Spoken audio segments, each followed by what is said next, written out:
이번 시간은 페이지 126페이지 용접 중에서 불완접 용접의 종류 부분에 대해서 다루도록 하겠습니다. 자, 이 불완접 용접은 용접 결함이라고 보시면 되겠습니다. 용접 결함에 해당이 됩니다.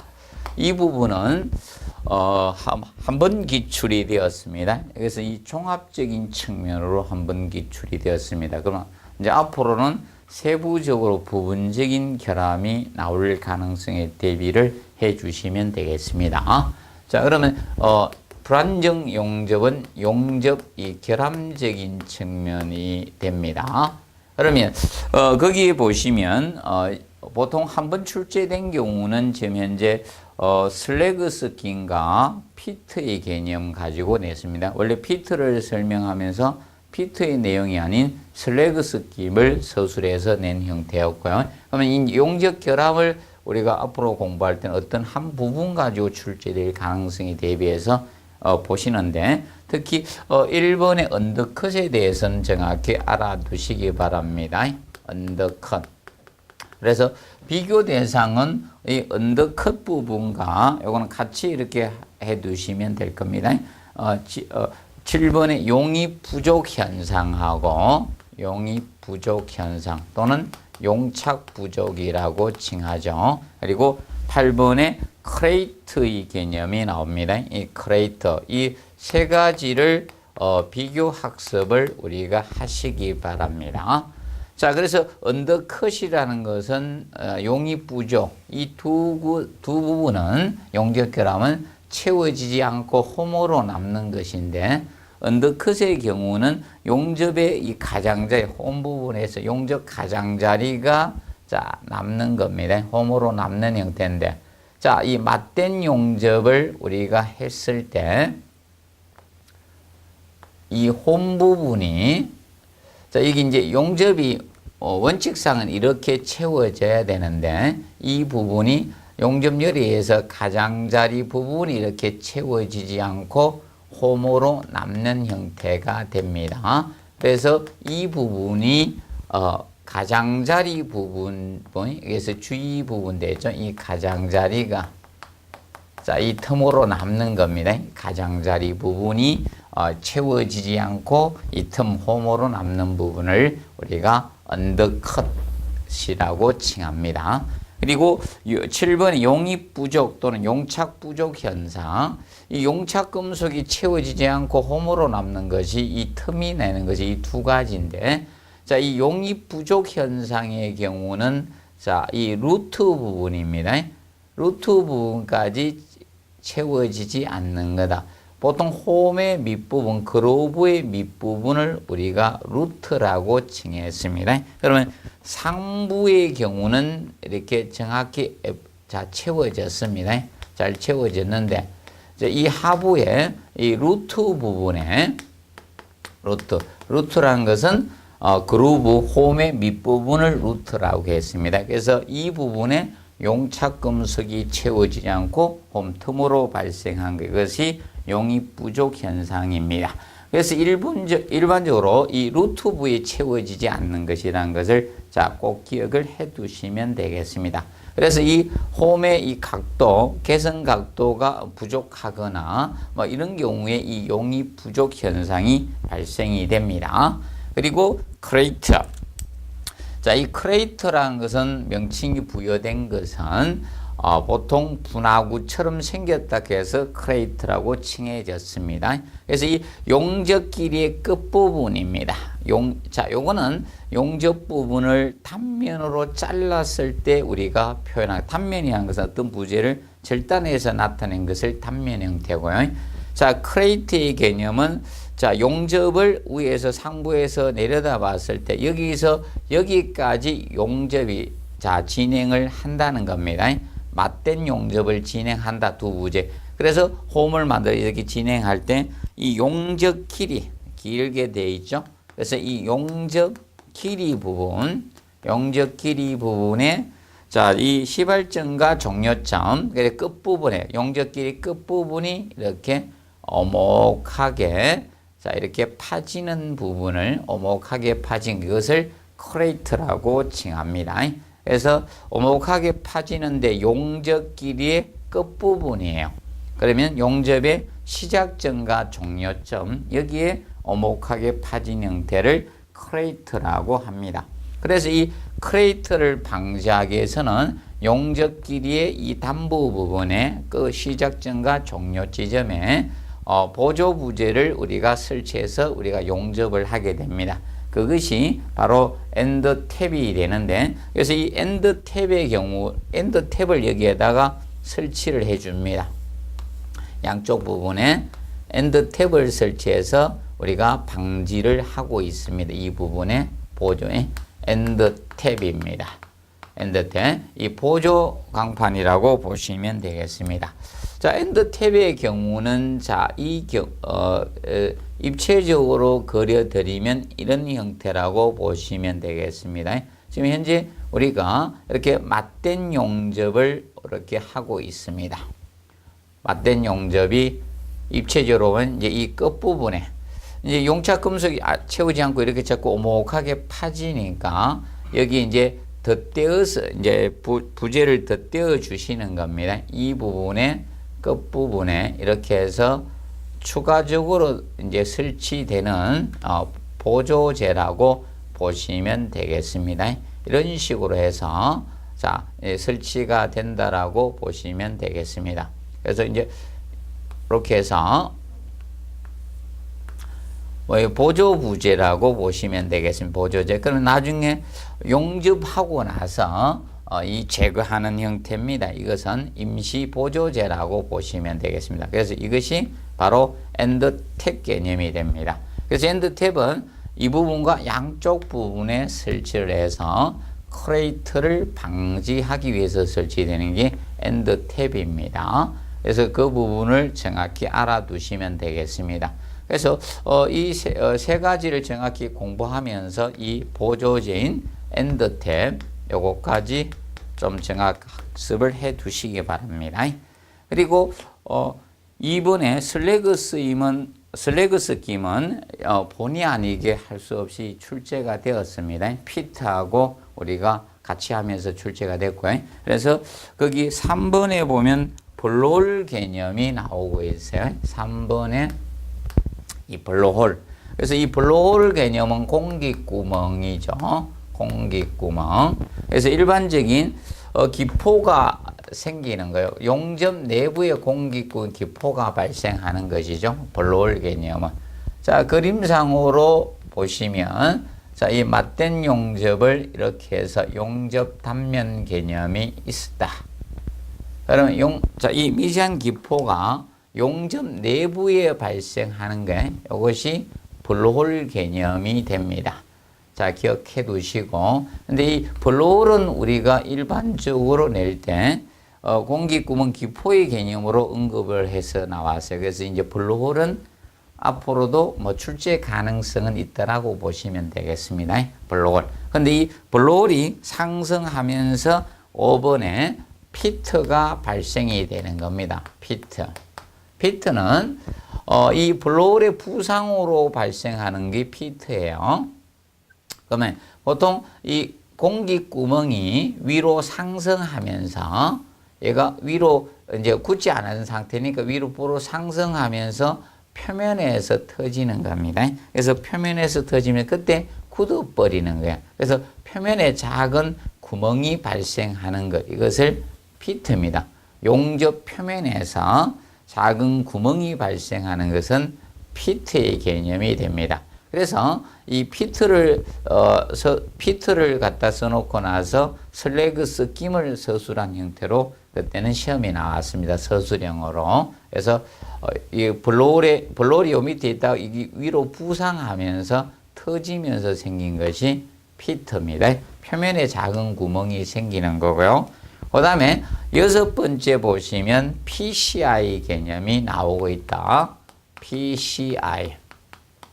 자, PCI 생선 눈알 모양처럼 생겨서 PCI라고 칭해졌고요. 그래서 은점이라고도 합니다. 은색의 원점이 생긴다 해서 이게 줄임말입니다. 은색의 둥근 점, 원점. 그래서 언점이라고도 합니다. 그럼 PCI는 일반적으로 자, 이 블루홀이 공기가 여러 개가 뭉쳐져서 커진 형태라고 보시면 되겠습니다. 그래서 지름 2, 3mm 형태로 커졌어요.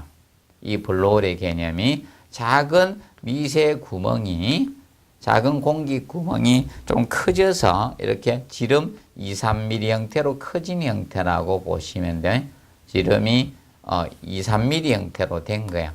2, 3mm 형태로 커져서 그 생긴 모양 때문에 생긴 모양으로 인해서 명칭이 부여가 된 거예요. 생긴 모양이 자, 이 생선 눈알 모양처럼 생겼다 해서 생선 눈알 모양처럼 발생이 됐다 해서 보통 PCI라고 칭한다는 점 기억을 해 두시면 되겠습니다. 정리를 해 두세요.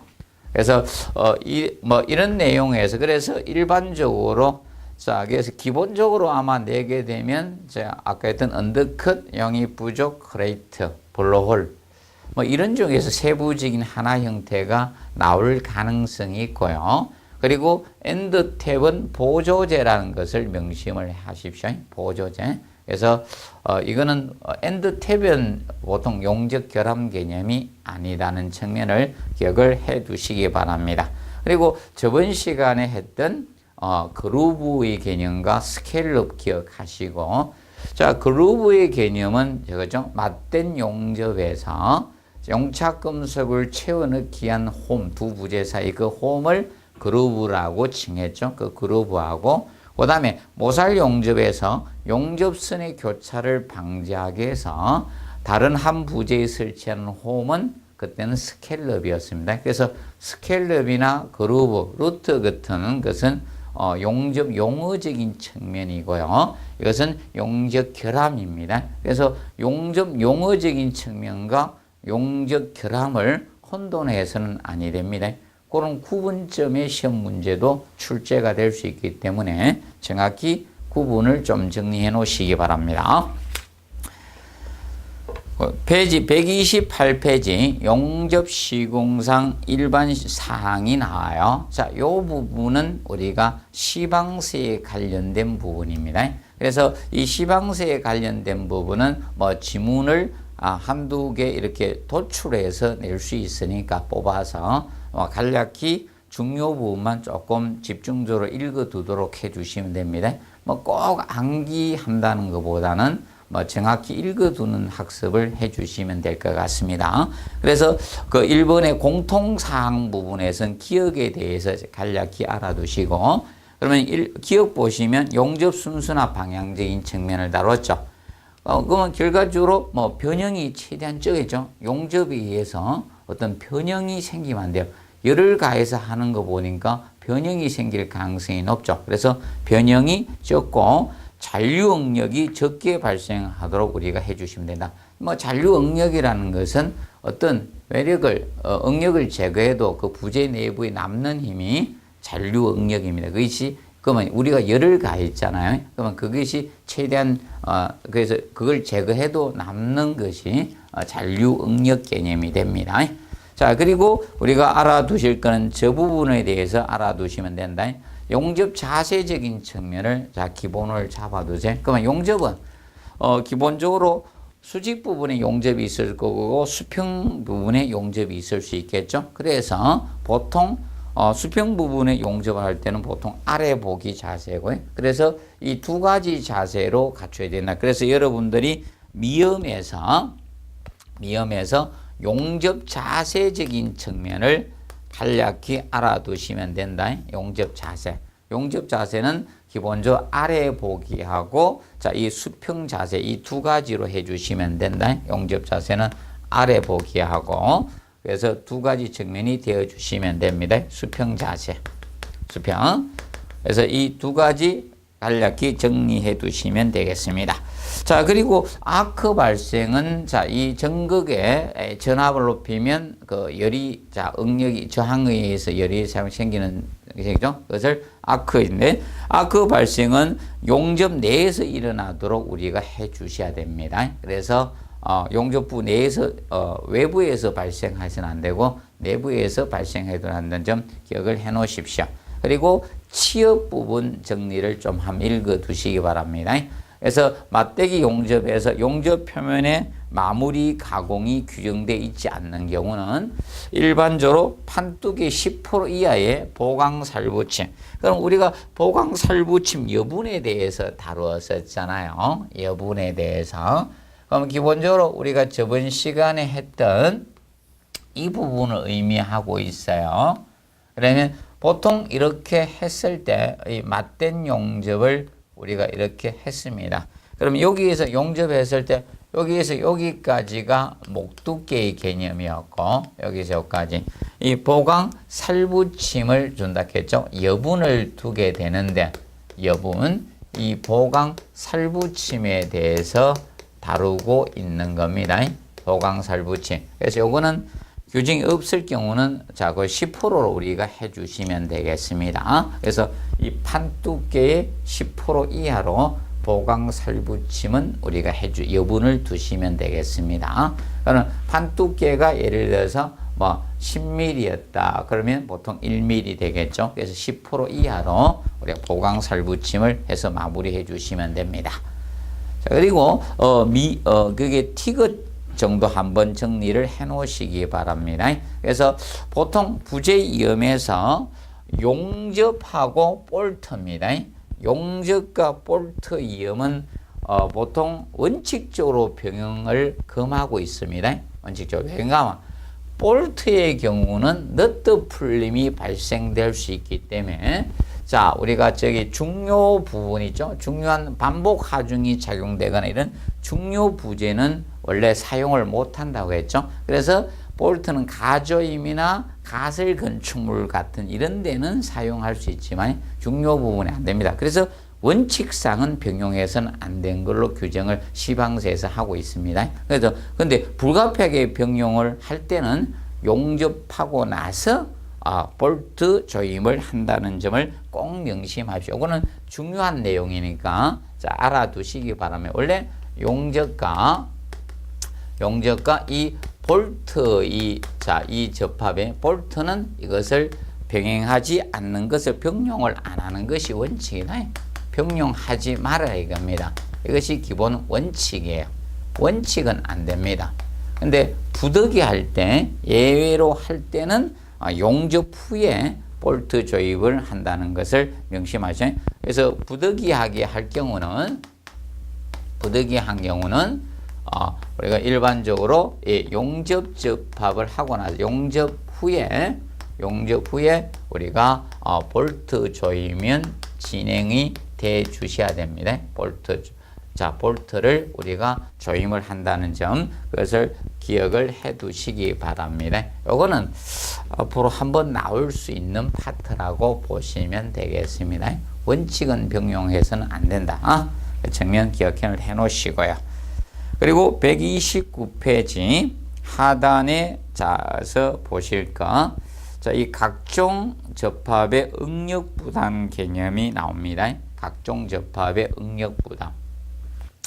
자, 이 접합의 응력 부담 개념, 우리가 이 응력 부담은 보통 강한 것이 응력 부담을 다 받아준다라고 봐주시면 됩니다. 그래서 제일 강한 접합법이 용접 접합이 됩니다. 용접 접합이고, 그리고 고장력 볼트 또는 고력이라고 씁니다. 장자는 뺄 수도 있습니다. 고장력 볼트 접합 이꼬르 리벳 접합은 동격으로 봐줍니다. 리벳 접합. 그리고 가장 약한 것이 볼트 접합 부분이 됩니다. 자, 그래서 병용을 했을 때 이걸 전체적으로 병용하게 되면 용접 접합이 응력을 다 부담해 주면 된다. 자, 그런데 고장력 볼트 접합법하고 리벳 접합은 동격이니까 각기 응력 부담을 해 주시면 되겠습니다.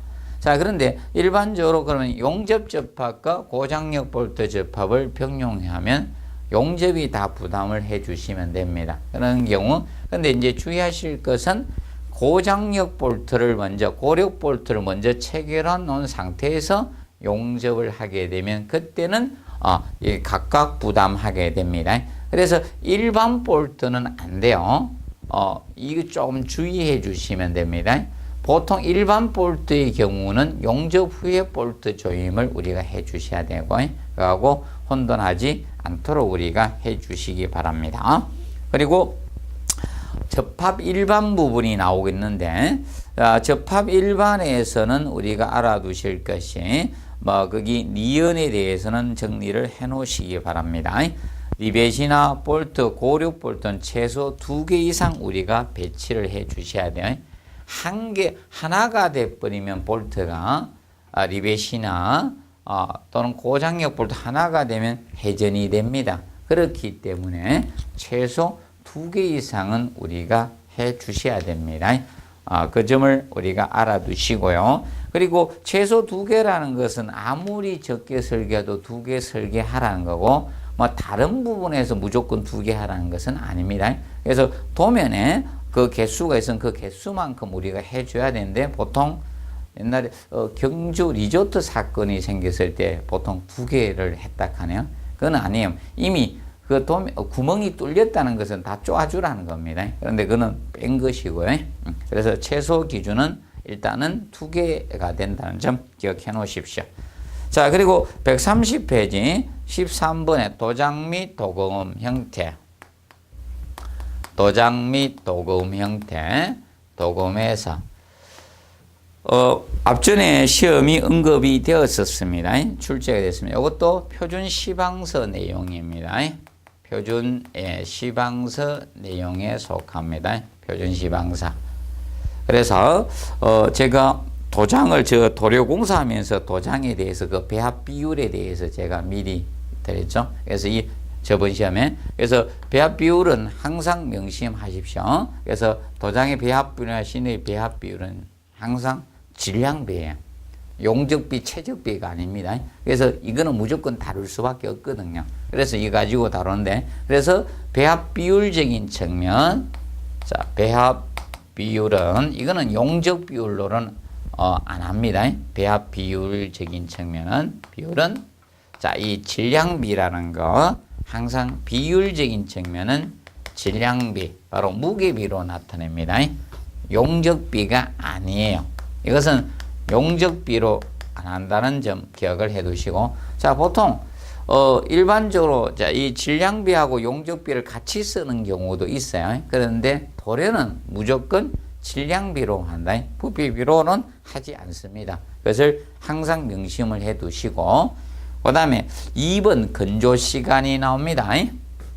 이 건조시간적인 측면에서 다룰 때 온도는 20도씨가 보통 이 도료가 가장 적합한 온도입니다. 온도적인 측면은 온도는 20도씨를 기준 잡고 있습니다.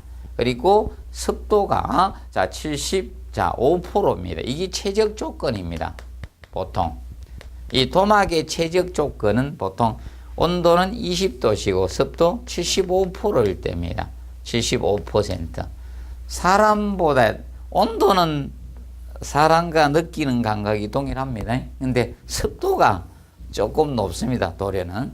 보통 사람이 느끼는 습도는 대략 40에서 70 사이. 그래가지고 55% 플러스 마이너스 15% 사이에서 사람이 여름이냐 겨울이냐 또는 사람의 인체의 체질이냐 뭐 이런 형태에 따라 약간 차등이 있지만 55% 플러스 마이너스 15%에서 보통 쾌적을 느끼거든요. 근데 도료는 약간 다릅니다. 약간 높습니다. 75%입니다. 이것이 도막에서 제일 좋은 겁니다. 그래서 이 적정 조건에서 바로 당 공정까지 최소 시간을 건조 시간이라고 우리가 칭합니다. 그러면 당 공정. 그래서 예를 들어서 우리가 도장을 할 때 초보를 하고 그다음에 제보를 할 당 공정까지 그 시간을 최소 시간까지를 보통 우리가 건조 시간이라고 칭한다는 거. 그래서 조건 알아두시기 바랍니다. 온도는 20도씨고 습도는 75%를 기준 잡았을 때입니다. 정리해 놓으시고, 그 다음에 세 번째, 안전관리적인 측면. 안전관리는 좋은 말을 써놨기 때문에 거의 낼 게 거의 없습니다. 그냥 읽어만 두시면 되겠고. 그래서 혹시나 이제 알아두실 거는 3번이에요. 3번. 뭐 다룰 부분이 거의, 억지로 문장을 바꾸면 좀 문제가 됩니다. 시방서 내용은 안전기준이기 때문에.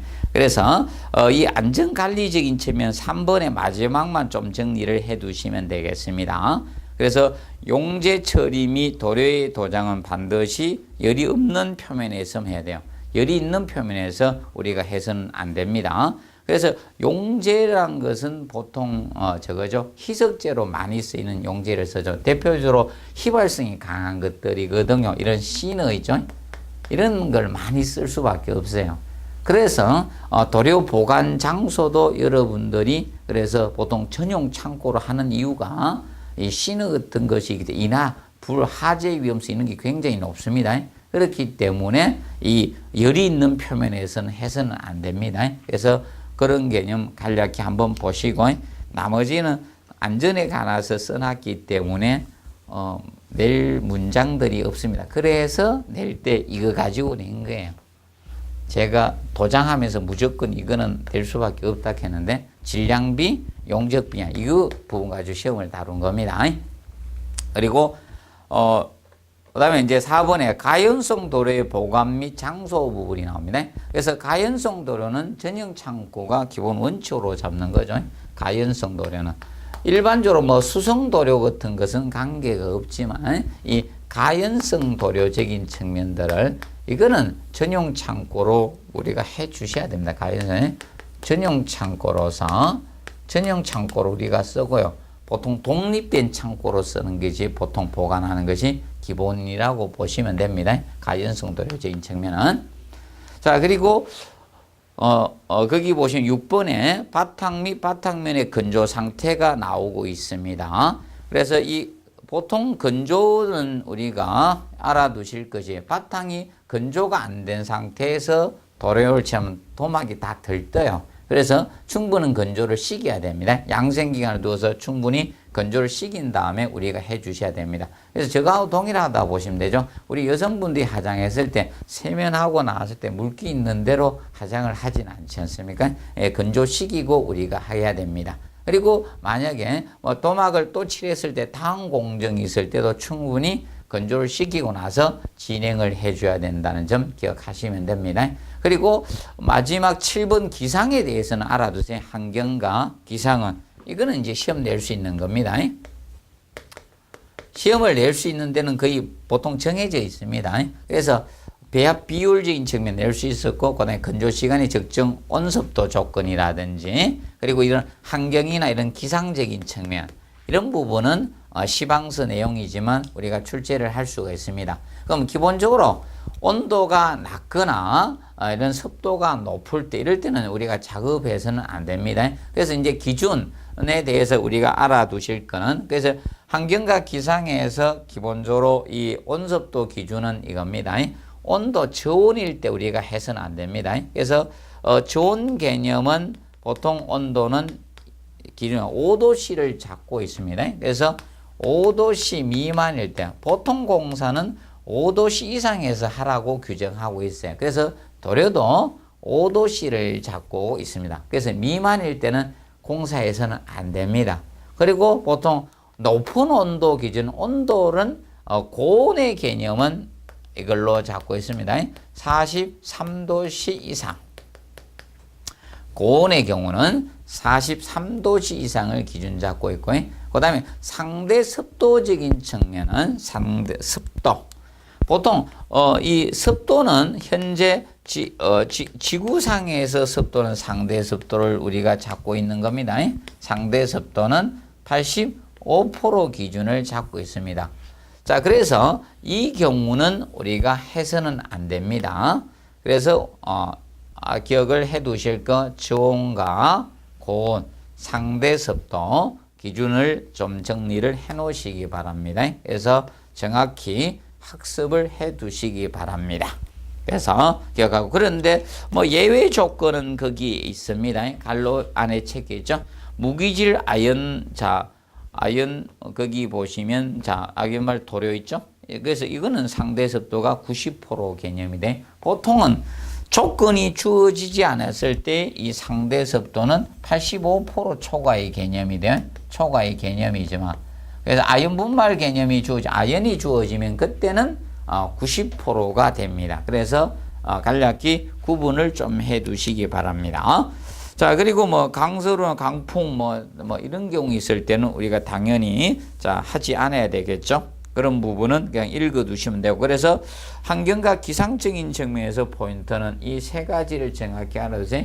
지온하고 고온하고 상대 습도, 이 세 가지적인 측면을 우리가 알아두시기 바랍니다. 그리고 습도 장난은 보통 많이 잘 칩니다. 예, 여기 교수님들 주특기가. 그래서 습도는 정확히 알아두시기 바랍니다.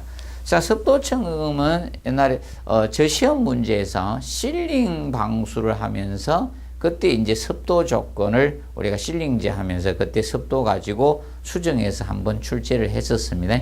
거기서 습도적인 측면을 한번 곤쳤었습니다. 그래서 한번 잘 보시기 바랍니다. 그리고 132페이지 마감도료의 조색 부분이 나와요. 조색. 자, 이 조색이라는 것은 무엇을 조색이라고 하는가 하면 이것을 조색이라고 칩니다. 보통 우리가 원하는 색깔을 하나의 색을 칠하는 것이 아니라 여러 가지 색을 혼합해서 원하는 색을 만드는 것을 우리가 조색이라고 칭합니다. 조색. 그러면 보통 이 조색을 우리가 할 때 주의하실 것이 이겁니다. 일반적으로 이 조색은 한꺼번에 하는 게 유리합니다. 이 조색을 자기가 이렇게 대충 감각으로 이렇게 혼합을 해서 어떤 색깔을 얻어버리면 정확히 그 색깔이 잘 나오지 않습니다. 그래서 도료를 칠하는 분들이 보통 어떻게 하는가 하면 한꺼번에 전반적으로 배합 비율을 딱 해서 조색을 해서 우리가 한 번에 보통 사용을 보통 하고 있습니다. 그것이 조색을 다시 하게 되면 상당히 어렵답니다. 그래서 이 조색 개념은 여러 가지의 색을 섞어서 원하는 색을 얻는 것을 보통 조색이라고 칭합니다. 그래서 그 마감으로 사용할 도료의 조색은 전문 제조회사가 견본의 색상이나 강택으로 조색함을 원칙으로 우리가 해주시면 됩니다.